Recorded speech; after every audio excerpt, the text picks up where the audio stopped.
Hey guys, welcome back to today's video, 3 ways to become the neighborhood roofer, and at the end, 2 bonus methods. I am joined again with Matt Morrison with Acculynx. Matt, thank you again for joining me again today. Man, it's my pleasure. It's always fun hanging out with you, Adam. Yeah, awesome. So Matt and I chatted. By the way, I have to get one thing out of the way. I brought Matt on the channel because I believe in the insights that he brings and that Acculynx brings. I'm in no way affiliated or compensated for having them on or showing the logo or getting you to sign up. Like, this is the value that we want to bring to you. That's it, plain and simple. Now that that's out of the way, Matt and I met and we were talking about this idea of becoming the neighborhood roofer, because the number one thing everyone wants to do is stop doing what? Knocking doors. Yeah, So, I hated it. yeah, no one enjoys it. It's like the necessary evil to turn into a game and have fun. But the big idea is to find ways to generate business where you're too busy to knock doors. So we came up with these 3 ways and then 2 bonus ways. So stick around to the end to check those out, because they're really the big game changers. So we're going to jump in with this. Nothing is more powerful than what your customers are saying about you behind your back. It's either good or it's bad. There's no in between. And the neighborhood chatter will dictate whether you're going to explode and blow up in the neighborhood, get those word of mouth referrals, get the customer literally walking you to the neighbor's house, or if they're going to be kind of bad mouthing, use anyone but that guy, because it will happen. So here are the top 3. We'll jump right into the first one. Yep. Be professional and show it. Dive in, Matt. I'm going to write this one up. So look, here's my thinking, right? As long as you're putting on a good roof, it's going to be really difficult to definitively show the difference between one roof and the next. As long as it's laying flat and it's not leaking, most customers are going to be happy with that. So what are they going to be thinking about? It was the experience they had during the whole process, from sales to ordering to production and then closing out the job, right? So I say things like, show up when you say you're going to show up. I'm on Nextdoor. How many times I see people saying, can anybody got a guy that'll actually show up? I've set 10 appointments and they've never shown up or whatever, right? Show up when you say. And look, we know you get busy, so cheat a little bit, right? Set reminders on your phone. Use Siri to say, hey, remind me to show up at Adam's house at 2 p.m. Or like on my Google Calendar, I've got it set up to automatically send me an email 10 minutes before every appointment that's on my calendar. And most of the time, I'm just sitting there deleting that thing. Yeah, okay, I'm good, I'm ready to go. But man, 1 out of 20 times it's like, oh crap, I would have totally forgotten about that had I not gotten that email, right? They don't need to know that you got an email, right? They don't care. As long as you show up when you say you're going to show up. It's those little things that can make a difference, right?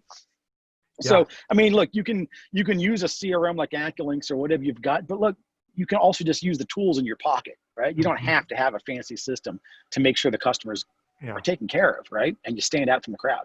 And one thing which we did cover on the last episode where you were on, which, by the way, we'll put a card. I don't know which side it is, but click the card, check out that other interview with Matt. And one of the big things here is what customers see of you, because the number 1 complaint from customers on contractors is timeliness and communication, and then scope creep, things costing more. I just said number 1, I listed 3. Timeliness, people don't show up, communication, and surprise bills. No one wants them. When you show up with a manila folder and you're rifling through trying to figure out like what contract is what, and you don't have your ducks in a row, which, believe me, this was me when I was new. It doesn't look good. I had a Dairy Queen milk crate, so Yeah. I literally stole it off the back of Dairy Queen. It does not instill confidence with your customers. So when you do sit down, if you have a laptop, if you have a tablet or an iPad or your phone, you can pull up their file. You can show an eagle view, hover, pull up your CRM, show them all the notes, show Acculynx, hey, this is where you're at, this is what's going on. And then they're like, wow, they have their technology in order there. They get it. And you're going to stand apart. I get this question all the time. How do I stand apart or differentiate myself? Part of it is showing it, not saying it. And when Chuck in a truck showed up and he's like, his dashboard is like the classic roofer dashboard of like job orders and work orders and McDonald's wrappers. Oh, don't forget the burritos. Yeah, you got burritos up there too. And the burritos to stay warm, by the way. That's the reason they're up there in the sun. So awesome. So 1, be professional and show it. And guys, just an action tip for this. Have your CRM up to date.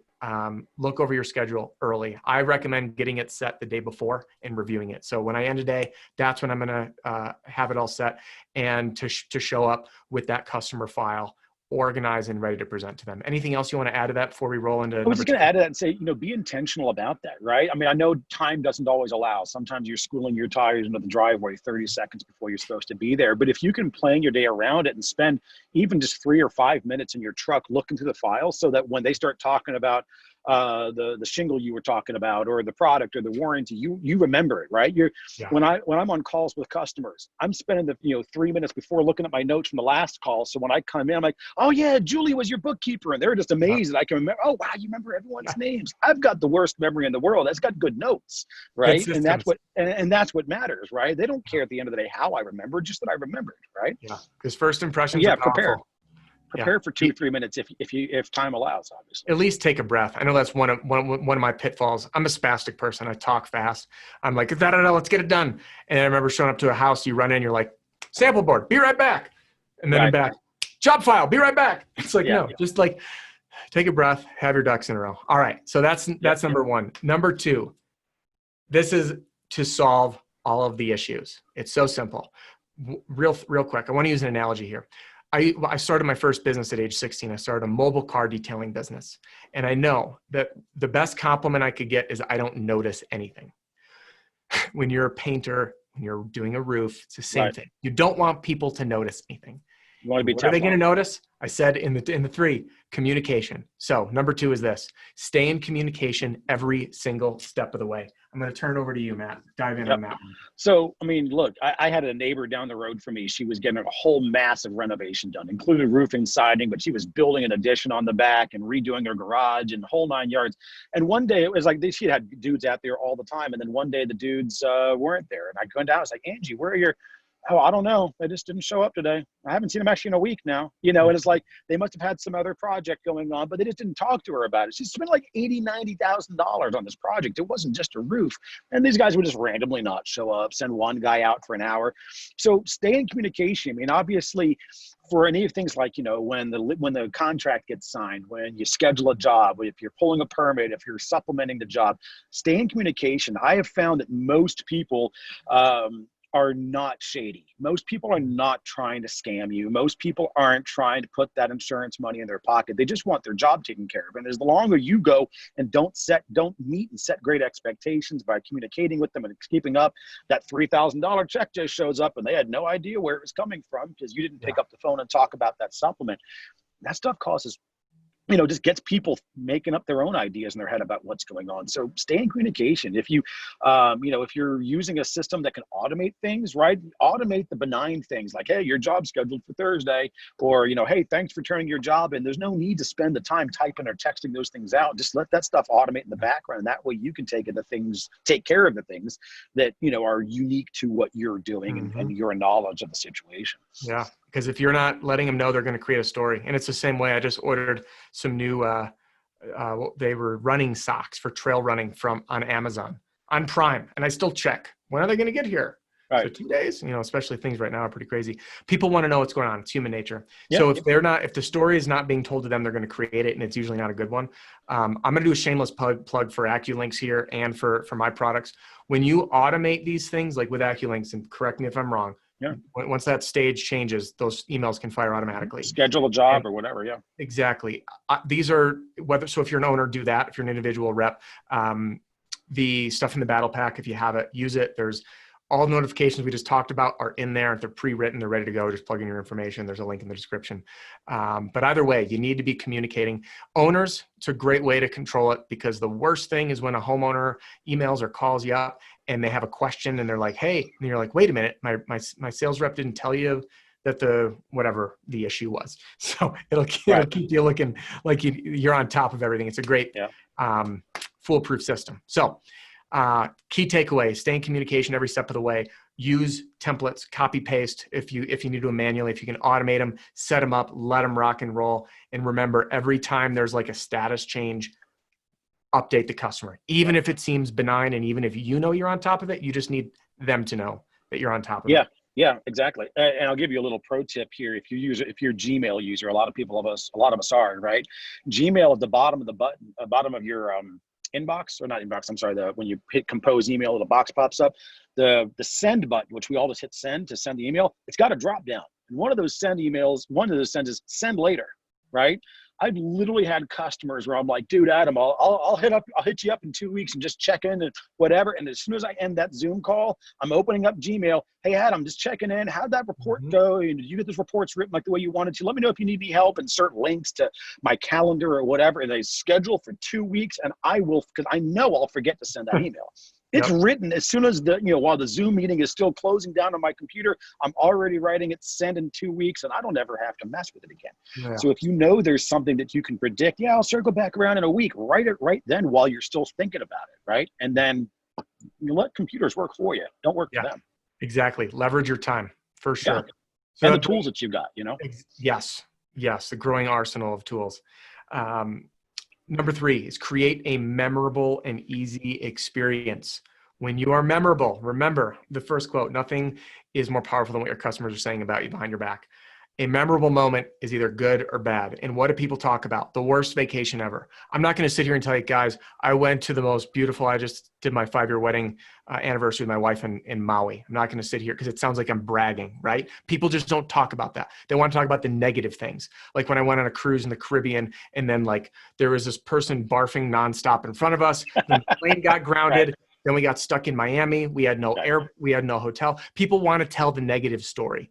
And your customers are going to do the same thing. So you are memorable no matter what. It's either going to be really not so great or it's going to be awesome. And you got to go the extra step for them to share the awesome. Because when their neighbor is saying, hey, I didn't know when it was going on. He lost touch. I went through 3 reps because there was high turnover, whatever it is. Then the neighbor you worked with can be like, hey, you should work with Matt. He was awesome. He was over at so-and-so and I was up to stuff. So anyway, I'm going to shut up. Create memorable and easy experiences. What are your thoughts on that one? I've got a phrase that I've lived by for a while, and that's that people don't care about what you care about. They care about what they care about. And if you can show that you care about what they care about, right, then they're going to be more likely to work with you, right? And one of my favorite stories about this was I was working up in Fort Wayne, Indiana. We had a sales guy up there who was trying to break into this neighborhood that had a bunch of people from Southeast Asia. I think they were from Myanmar, if I'm not mistaken. Somehow a bunch of these people got located there. I don't know what the backstory was. But anyway, he was trying to break in this neighborhood because there was like hundreds of them in this neighborhood. And he turns in the first job, and I'll never forget it because we couldn't pronounce the name on the folder. We didn't know how to pronounce it. It was letters going next to each other that don't happen in English. And we didn't know what it was. And we were like, dude, Jay, what's going on with that? He was all like, yeah, they're from Asia. And I was like, okay. So we start processing the file, and he comes back a couple of days later and goes, oh, Matt, by the way, we can't build that job on a day with a 4. Now, we've all gotten like the odd request, don't build on a Friday or beware of dog or what, close the gate behind you or whatever. But I was like, a 4? What's up with that? He goes, it can't be on the 4th, the 14th, or the 24th. I'm like, what? And he goes, well, in their religion, the number 4 is bad luck. And they believe, and I'm paraphrasing, I don't remember all the details, but something like they believe if their home is exposed to the elements on the day with a 4, demons will come into their house. And I'm like, well, we don't want to be the demon. I mean, it's one thing to pay for a cracked driveway, but to pay for an exorcist, I mean, that's kind of a new one, right? And so, we decided, it was like, all right, cool. So those big old notes, 4th, 14th, and the 424th are off limits, right? They don't even have a 4 in their address, right? It's a big deal to them. It wasn't a big deal to us. It's not part of our culture, but it was to them, right? And so we made a point of, making sure that everything went well the way they wanted. And then the next thing you know, dude, we couldn't pronounce any of Jay's folders because he got the entire neighborhood because they recognized that he cared about their culture. It was important to them, and we made it important to us, right? And that, I mean, he must have, I don't even know, 70, 80, 90 houses that summer. It was nuts that we just from that one neighborhood because we took care of their cultural needs, right? What was important to them was important to us. And being compassionate and human. Yeah. I love that. Care about what they care about. And it's, I mean, people that watch this channel see like my focus is on taking care of people, educating them, because ultimately we're of service. Yes, we can get paid very well doing it, but we worked in an area with a large Hmong population. It was not uncommon to have chickens in the home and things that were just culturally are different. And when we were just mindful and polite and appropriate, and especially if I put myself, which, I'm a white male, I got it the easiest than everybody. And I can only imagine having strong cultural differences and people coming into your home and feeling judged, especially in your own house. You are not going to do business with them. Have an open heart, be loving, take care of people, because just like, was it Jarvis? Was that the name of the rep? Yeah. Just like what happened with Jarvis, they're going to talk. Yeah. keep being And the they neighborhood did. roofer And they by did. probably doing nothing more than just taking care of people. Yep. So Yeah. that's I mean, awesome. we had communication challenges. We had all sorts of other challenges. I think one of them was growing rice in their basement or something like that, but it didn't matter. We Yeah. took care of what was important to them. Yep. And that made all the difference. Yep. And so take notes, guys. Always take notes on those unique things that so you remember, so you're on top of it, and just be loving. Remember, people's homes are their castles. It doesn't matter what you think. It doesn't matter if it's a cultural thing. I've been in homes with severe mental health issues, homes that I would not want to inhabit myself. I'm sure we all have our stories. I walked into a house once with a woman. It was a rental. We were doing a commercial property. She had an 8-inch knife on, like, tucked up here, answered the door with one hand with all these claims. And then as soon as I start talking, she sets the knife on the table. And I was like, oh, this is interesting now. Yeah. Wow. I almost died. The hair on my neck stands up just still telling that story. Yeah, right. So care about people. It's that simple. And drop the judgment, bring the love, and it'll help. So I'm going to do a quick recap before we jump into the bonus, because there's two of them I want you to stick around for. Number one is be professional and show it. Show up prepared and well organized. Automate what you can. Use the tools and technology at your resource, whether it's Acculynx or your favorite CRM. Number two is stay in communication every step of the way. Automate. Remember, if something changes, they got to know. Okay. Stay on top of it, and use those emails. You can check out the ones in the battle pack, and you can even plug them into Acculynx. Number three is create a memorable and easy experience by caring about what your customers care about and pay attention to those details. All right. Anything to add, Matt, before we roll into the two bonus ones? No, man, that looks good. I've got more stories I can tell, but I don't think they'll add to this. I don't think they'll add to your point. They're fantastic. We could probably riff back and forth for a while. So number one is the bonus one that we threw out there was to ask for reviews. So many people, and I'm going to be doing a whole nother video on this here in the future. Reviews are probably the most powerful thing that you can use to sell. Rookies, especially, don't ask. You want to know, because I could sit here and say, guys, the marketing battle pack's the greatest thing in the entire world. And you'll say, whatever, Adam, you're trying to sell me something. But if you click on the page and you read reviews and testimonials and see what other people are saying, unsolicited, that is a very different level of credibility and authenticity, especially when they're screenshots and they're unedited. And the same goes for your customers. Because you know what, Matt, I'm curious what you think. What is the pitch for every roofing company that they say that they're better? Oh, well, we have our warranty, or we're certified, or, those kinds of things. But so does everybody else in town who wants to offer a warranty and get certified. I mean, again, you can only put so good of a roof on. You got to be able to offer something different. Yep. Right? I have a better product, a better install, and a better warranty. It's what everybody says. And I've been in business for this many years. I'm BBB accredited, and I'm certified by shingle manufacturer. And when you just let your customers do the selling for you, you use reviews. You show them what they're posted, even if it's an email. Guys, take a screenshot on your phone. If you get an email from a customer, screenshot. Take out their private info unless you have permission to use it. That stuff is so powerful, because when you sit down, you can say, hey, I did Peggy. Have you talked with Peggy? Because you can chat with her and hear directly what she has to say about me, and then you can show those.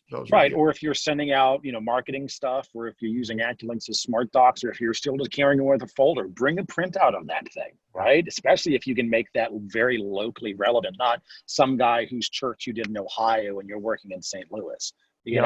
Make sure it's relevant to the area you're in, Exactly. Exactly. So the next bonus here, and I decided to throw one more in. We didn't have a plan, but I'm gonna do it anyway. Bonus 2 is make it easy to spread the word.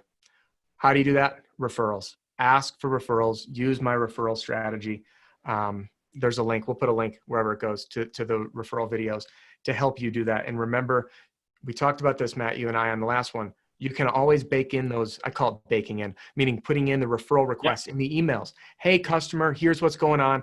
Your job's scheduled. By the way, who do you know we might be able to help? Let them know who we are. If we book an appointment, we'll give you a $25 gift card to a local restaurant as a way of saying thank you. And that's, again, for the appointment, not for a name. You're not buying names off people. It's a way to say, hey, thanks for the opportunity to chat with them. $25 buys a meal. Okay. Pro tip, make that part of your signature, right? Your signature doesn't just have to be Matt Morrison, customer enablement specialist with Acculynx. It could be, but you know what? A signature is just a pre-made block of text. So your pre-made block of text could be your standard 12-point font with exactly what Adam just said. Hey, if you know anybody, let me know, $25 gift card, whatever. And then in big bold letters, your name and your title and your cell phone number and whatever else. They don't need to know that it was a much larger block of text. They don't need to know. Use technology, guys. It's so easy. And this is not Acculynx. You don't need to buy a darn thing. Go sign up for a free Gmail account. Everything I just said is there. Yeah. You just got to click on some of the buttons that are in there, right? Exactly. So yeah. I appreciate that about you, Matt. Not like, of course, you represent a company, but the information that everyone's learning today is applicable no matter what you use. So the last bonus one that I'm going to add, because I'm just sitting here thinking, what are people going to comment? And they're going to say, work your installs and never leave the neighborhood. And that is for sure. The third bonus is this. Listen, stay in that neighborhood. Don't go one and done. Go into it every day and work those installations. All right. If you're not knocking doors around them, if you're not, which I prefer to do, sending letters before the install to the neighbors and after the install to the neighbors, those letters are available in the battle pack, by the way, or write your own. I have a video, which I can link to on the 5 essentials for direct mail. Check those out. So you can create your own if you want. I had a few people do that and have great success. So yeah, that's it. Recap on those bonuses, ask for reviews, make it easy to spread the word, and live in that neighborhood, work those installs. Matt, is there anything else that you want to add that I might have breezed over before we call it a wrap today? No, I think you've done a fantastic job. I think those are great. And I like the last one, live in your install. I used to make a point of going to my installs the day of the build and picking up at least one square of felt somewhere. And I would try to do it in front of a customer's open window. I didn't just want to do it. I did, but I also wanted to be seen doing it. Exactly. Right. And so I'd go find the open window, I'd go find the back patio, and I'd be out there picking up some scraps just so they saw me out there. So again, I'm trying to make it easy. I'm trying to give them a memorable experience. I want them to think I care.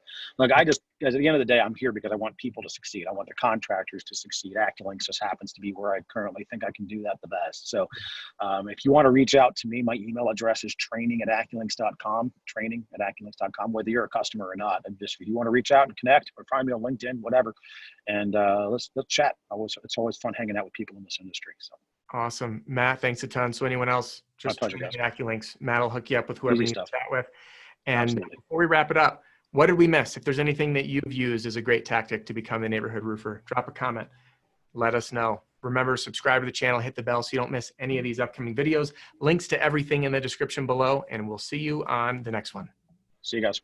Bye-bye.